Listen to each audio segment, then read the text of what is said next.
Fire fell from the sky, and the entire people fell to their knees in worship. It was the holiest day in the history of Israel. Hours later, the same fire fell again, but this time it did not consume a sacrifice. It consumed 2 men. The 2 eldest sons of Arão burned to death before all the people, and the father was not even permitted to weep. To understand what happened that day, you need to go back a few weeks. You need to understand what was at stake, what those men represented, what the tabernacle signified, and why a single gesture outside of protocol resulted in the instant execution of 2 newly consecrated priests. Because what Nadab and Abihu did was no ordinary crime. It was a violation that occurred at the epicenter of the presence of Deus, at the most delicate moment in the spiritual history of an entire people. And the consequences were so brutal that they forever changed the way Israel approached the sacred. It all begins with the construction of the tabernacle. Months of work in the desert. Former slaves transformed into artisans, operating improvised kilns under heat exceeding 40 degrees, melting gold, cutting acacia wood, weaving linen with threads of purple and crimson. Each piece of the sanctuary followed divine specifications to the millimeter. The 48 gold-plated boards, the 100 silver bases weighing 35 kilos each, the 7-branched lampstand beaten from a single solid piece of pure gold, the bronze altar, the incense altar, the Arca da Aliança with its cherubim of outstretched wings. Nothing was improvised. Nothing was approximate.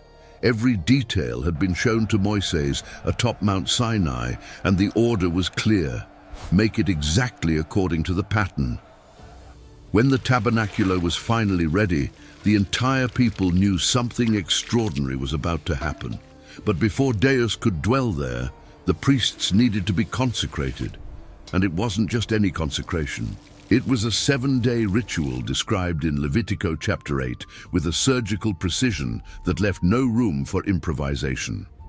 Arão, the older brother of Moises, was chosen by Deus as high priest, and with him his 4 sons, Nadab, Abihu, Eleazar, and Itamar. These 5 men would be the only human beings authorized to operate within the tabernacle, the only intermediaries between an entire people and the Deus, who had just liberated them from Egypt. The consecration process was brutal in its demand. First, Moises washed Arão and his sons with water before the entire congregation. It wasn't a quick symbolic bath, it was a public purification, visible to hundreds of thousands of people. Then came the vestments. Arão received the white linen tunic, the blue robe with embroidered pomegranates and pure gold bells on the hem, the ephod of gold, blue, purple, and crimson, the breastplate with the 12 precious stones representing the 12 tribes, the Urim and the Thummim inside the breastplate, and the turban with the gold plate engraved with the words, "Holiness to the Señor." Each piece had a function. The bells on the hem of the tunic were not decoration. They were a life monitoring system. As long as the sound of the bells was heard from outside, it meant the priest was still alive inside. If the sound stopped, it meant something had gone terribly wrong. The 4 sons of Arão received tunics, sashes, and headbands, less elaborate than their fathers, but equally sacred, equally inviolable. Levitico 8 describes how Moises then took the anointing oil and anointed the tabernacle, every utensil, the altar, and all its accessories. He poured oil over Arão's head 7 times. He sprinkled it over the altar 7 times. Every number was precise. Every gesture carried absolute ceremonial weight.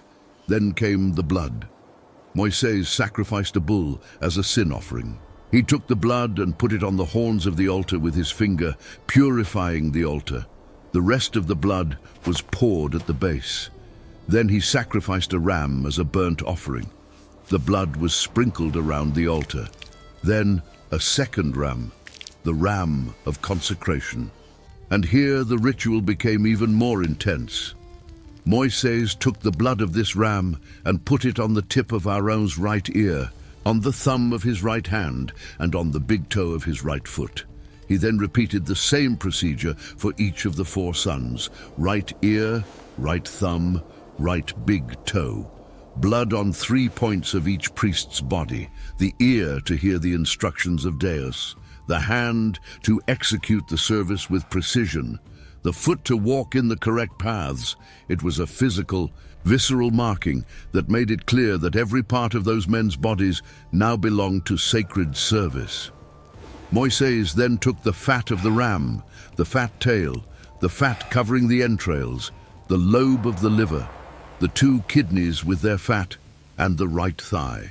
He placed it all in the hands of Arão and his sons and waved them as a wave offering before the Señor. Then he burned everything on the altar. The smell of burning fat mixed with incense and blood filled the air around the tabernacle. It was not a pleasant aroma in the human sense. It was dense, heavy, metallic. But for that culture and in that context, it was the smell of access to Deus being opened. Moises gave one final instruction: "You shall not go out from the door of the tent of meeting for 7 days until the days of your consecration are complete." Leviticus 8, verse 33. 7 days, without leaving, sleeping there, eating there, remaining there in the presence of the tabernaculo under risk of death if they broke the isolation. The text is direct: "You shall keep the charge of the Señor so that you do not die." The penalty for abandoning the consecration before the deadline was death. 7 days. Think about what that meant in practice. 5 men confined at the entrance of the tabernaculo in the middle of the desert. Heat during the day, cold at night. No comfort, no distraction, only the daily repetition of rituals, the sacrifices, the blood, the smoke. It was a process of spiritual conditioning. Each day reinforced the same message: what you are about to do is dangerous. The place where you will work does not tolerate error. The Deus you are going to serve is real, is present, and is not harmless. And then came the 8th day, Leviticus chapter 9, the day of inauguration, the day the priestly system would finally be activated for the first time, the day Israel would find out if Deus truly accepted all of it. Moises called Arão and his sons and the elders of Israel. He instructed Arão to offer a calf as a sin offering and a ram as a burnt offering, both without defect. He instructed the people to bring a male goat as a sin offering, a calf and a lamb a year old as a burnt offering, and an ox and a ram as peace offerings, along with a grain offering mixed with oil. Everything was brought. Everything was prepared. The entire congregation approached and stood before the Señor. Arão executed every step. He slaughtered the calf for the sin offering. His sons brought the blood. Arão dipped his finger in the blood and put it on the horns of the altar. He poured the rest at the base. He burned the fat, the kidneys, and the lobe of the liver on the altar, as the Señor had commanded Moises. The meat and the hide he burned outside the camp. Then he slaughtered the burnt offering. His sons presented the blood. Arão sprinkled it around the altar.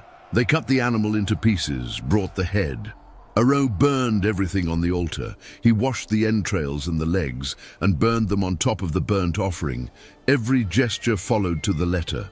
Every instruction obeyed with meticulous precision. Then came the offerings of the people: the goat, the burnt offering, the grain offering, the ox and the ram of the peace offerings. Arão completed it all. He lifted his hands over the people and blessed them. He stepped down from the altar. He entered the tent of meeting with Moises. When they came out, they blessed the people again. And then it happened. Leviticus 9, verse 24.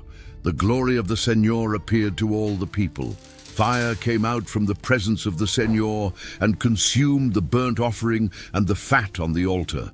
Fire from heaven, not a spark, not a discreet flame. A supernatural fire that descended visibly before hundreds of thousands of witnesses and instantly incinerated everything on the altar. Divine approval was unequivocal. Deus accepted the sacrifice. Deus accepted the tabernaculo. Deus accepted the priests. The people's reaction was immediate and visceral. When they saw it, they all shouted for joy and fell face down on the ground. Total prostration. The sound of hundreds of thousands of voices shouting and then falling silent at the same time as they hit the ground. It was probably the most intense moment that generation had ever witnessed. More than the crossing of the Mar Vermelho, more than the manna falling from the sky, because there, in that instant, Deus was no longer acting from a distance. He was dwelling among them. The system worked.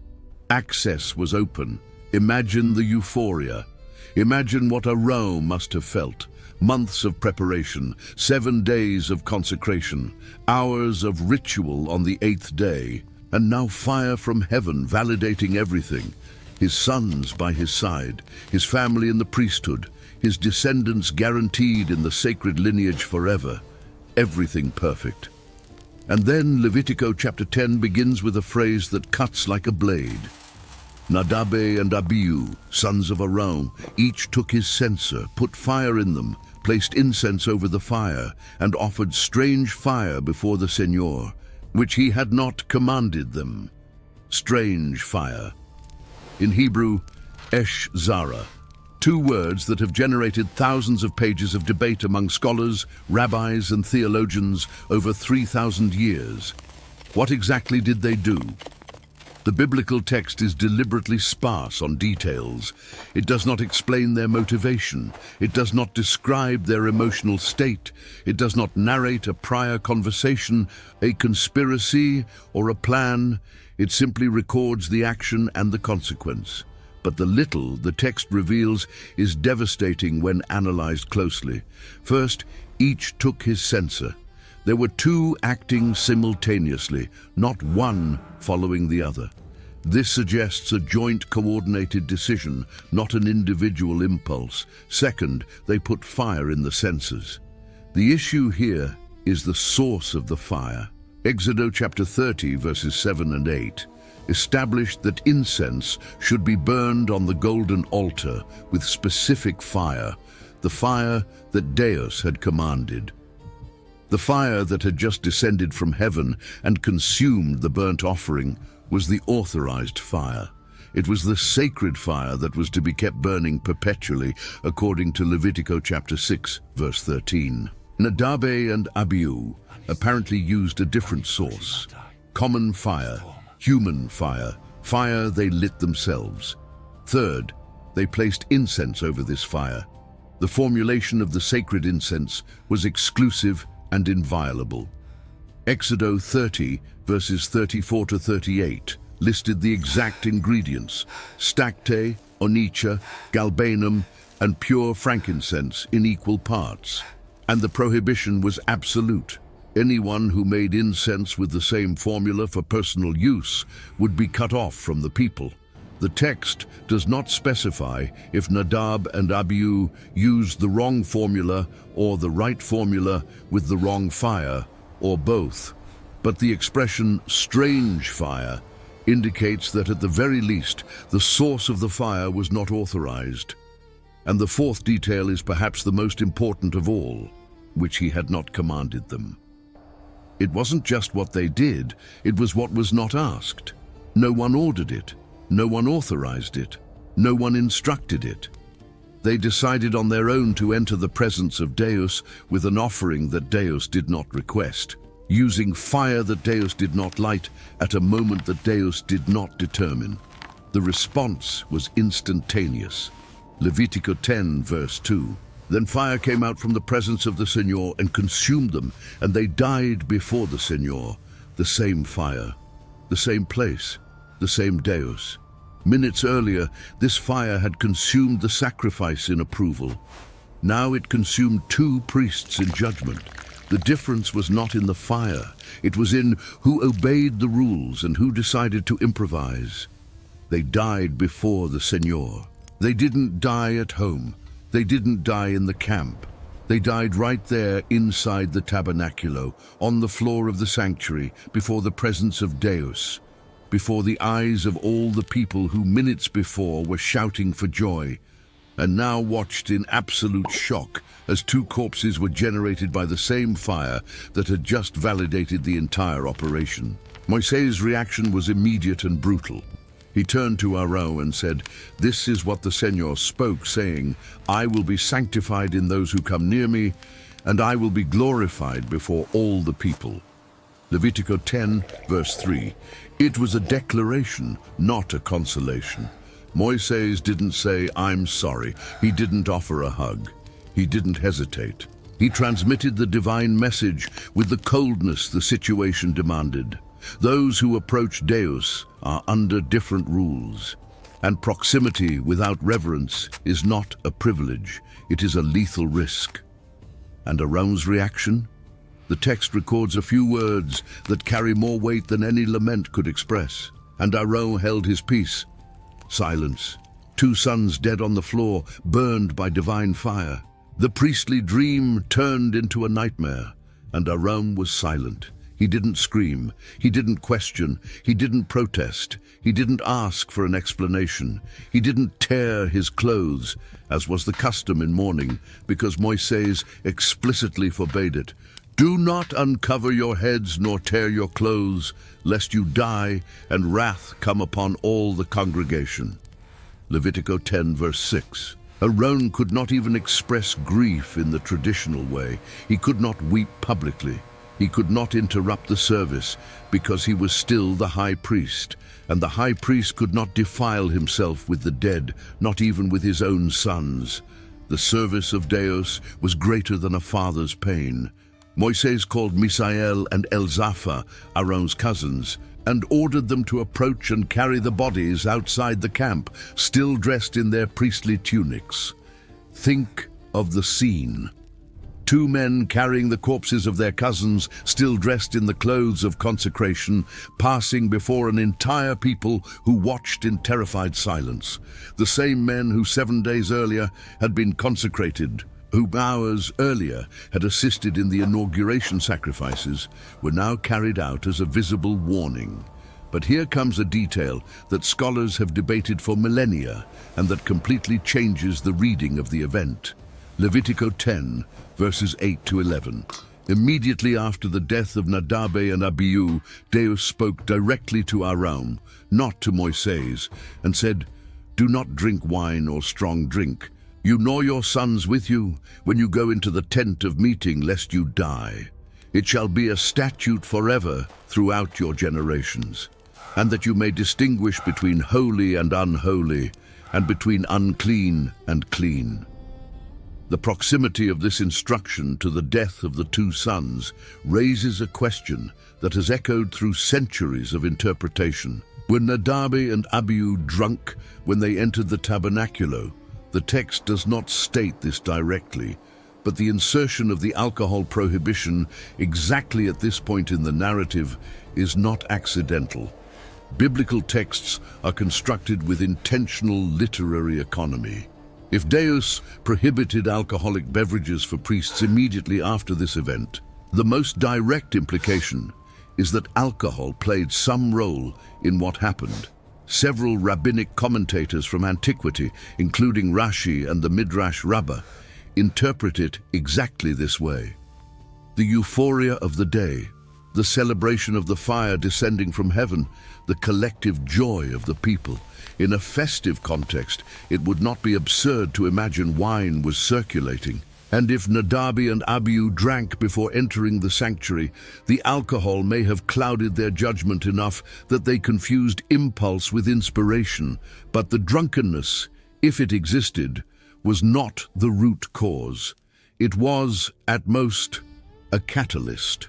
Because the fundamental sin was not drinking, it was presumption. It was the belief that proximity to Deus gave them the freedom to improvise, that the fact they were sons of the high priest, that they had been consecrated, that they had participated in the inauguration, granted them a type of access that didn't need to follow protocol. And here is something many people don't realize. Nadab and Abihu were not ordinary men. They were members of Israel's spiritual elite. Exodus chapter 24 records something extraordinary. When Deus called Moises to Mount Sinai, Arão, Nadab, and Abihu were invited to go up as well, along with 70 elders. The text says they saw the Deus of Israel. Under his feet was something like a pavement of sapphire, as clear as the sky itself. And Deus did not stretch out his hand against them. They ate and drank in the presence of Deus. Consider what this means. Nadab and Abihu were among the few human beings in history who saw a visible manifestation of Deus and survived. They climbed the mountain. They saw. They ate in the divine presence. They had an experience with the sacred that the overwhelming majority of Israelites would never have. And perhaps that was exactly what destroyed them. Familiarity can generate reverence, but it can also generate presumption. When you've already been to the top of the mountain, seen what few have seen, and eaten and drunk in the presence of Deus, it's easy to start believing the rules are more flexible for you, that your past experience grants you a type of spiritual immunity, that the Deus who didn't stretch out his hand against you on the mountain wouldn't stretch it out in the tabernacle. But the mountain was an invitation. The tabernacle was protocol, and protocol does not allow for improvisation. The ancient rabbis identified multiple possible transgressions in that single gesture. Some count up to 6 simultaneous violations. They entered without being called. They offered incense without divine order. They used unauthorized fire. They entered possibly drunk. They entered without the proper garments for the occasion. And they did not consult Moises or Arão before acting. Each of these transgressions individually carried a penalty. Together, they formed an affront to the entire system that had just been inaugurated. But there is another layer to this story that is often ignored. The tabernacle was not a decorative temple. It was not a cultural monument. It was, according to the biblical description, the interface point between heaven and earth. The place where the concentrated presence of the Creator of the universe physically dwelt among human beings. The acacia walls plated with gold, the embroidered veils, the altars, the censers, all of this functioned as a containment system. Each layer separated increasing levels of holiness. The outer courtyard was accessible to the people, the holy place only to the priests. The Holy of Holies, only to the high priest once a year, with blood and incense. The protocols were not religious bureaucracy, they were spiritual safety measures. And Nadab and Abihu violated those safety measures on the first day of the system's operation. Think of it as a technical analogy. Imagine a newly built nuclear power plant. Months of planning, millimeter precision engineering, exhaustive testing, safety protocols written with the blood of previous accidents. Inauguration day, everything works perfectly. And then, in the euphoria of success, 2 operators decide to test a configuration that wasn't in the manual, not because they wanted to sabotage it, but because they thought they knew enough to improvise. The result is predictable. The system does not tolerate unauthorized variables. And when the reactor responds, there is no undoing it. The difference is that Nadab and Abihu were not dealing with uranium. They were dealing with something the biblical text describes as infinitely more dangerous. What happened after the deaths is as revealing as the event itself. Moises instructed Arão and his 2 remaining sons, Eleazar and Itamar, to continue the service, not to stop, not to suspend activities, not to declare national mourning. The grain offering that was still on the altar needed to be eaten. And here, a problem arose. Moises discovered that the goat of the sin offering had been entirely burned when part of it should have been eaten by the priests in the holy place. He was furious with Eleazar and Itamar, Leviticus 10, verses 16 to 18. And then Arão broke the silence for the first time since his son's death. He said to Moises, "Look, this day they have offered their sin offering and their burnt offering before the Señor. and such things as these have befallen me. If I had eaten the sin offering today, would it have been accepted in the sight of the Señor?" Arão was saying something profound. He was recognizing that he could not bring himself to eat the sin offering on the same day that two sons died before him. That his emotional state made it impossible to participate in that sacred meal with the correct disposition, and that eating under those conditions would, in fact, be a greater profanation than not eating. And Moises heard it, and he accepted it. Levitico 10, verse 20.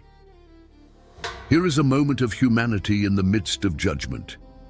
Deus did not demand that Arão function like a machine. He recognized there was a human limit. Obedience was not about suppressing all emotion. It was about not crossing the line of what was commanded. Arão didn't improvise a different ritual. He didn't add anything. He didn't modify the protocol. He simply couldn't complete a step because of grief, and that was accepted. The difference between Arão and his dead sons wasn't perfection. It was submission. Nadab and Abihu added something that wasn't asked. Arão failed to do something due to genuine human frailty.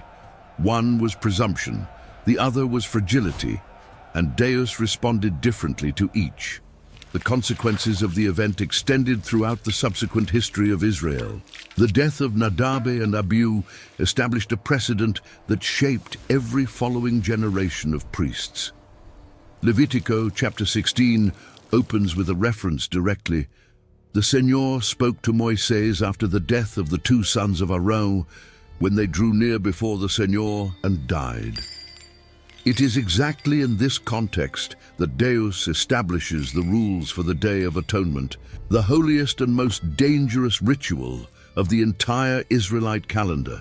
The high priest entering the Holy of Holies once a year, with incense burning to create a protective cloud between him and the manifestation of divine glory, sprinkling blood 7 times on the mercy seat. Every detail of this ritual was a direct response to what happened to Nadab and Abihu.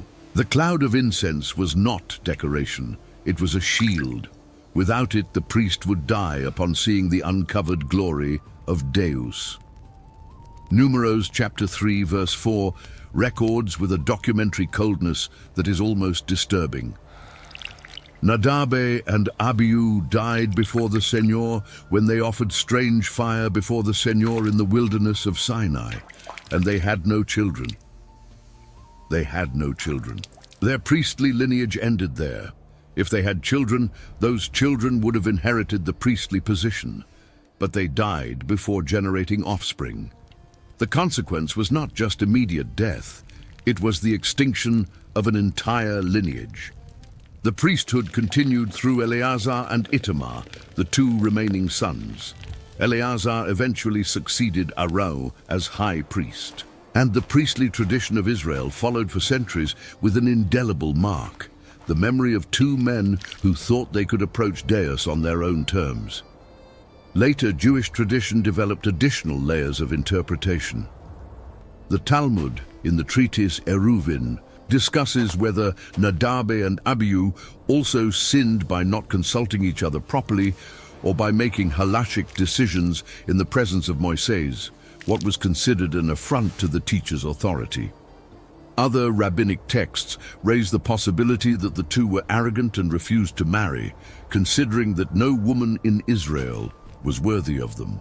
Given their status as sons of the high priest and nephews of Moises, these interpretations, although not in the biblical text, reflect a tradition that saw the sin of Nadab and Abihu as something broader than a single gesture. It was a pattern of attitude, a posture of spiritual superiority that culminated in that fatal act. But returning to the pure biblical text, there is a physical detail that is often mentioned in passing, but which, when analyzed closely, completely changes the understanding of the event. Levitico 10, verse 5, says that Misael and Elzaphan carried the bodies outside the camp in their tunics. Commentators note that the expression indicates the priestly garments remained intact. The fire consumed Nadab and Abihu, but did not destroy their clothes. If this is read literally, what happened there was not an explosion. It was not an uncontrolled fire. It was not a combustion that hit everything around it. It was something surgical, precise, targeted. The fire entered the bodies without destroying what was on the outside.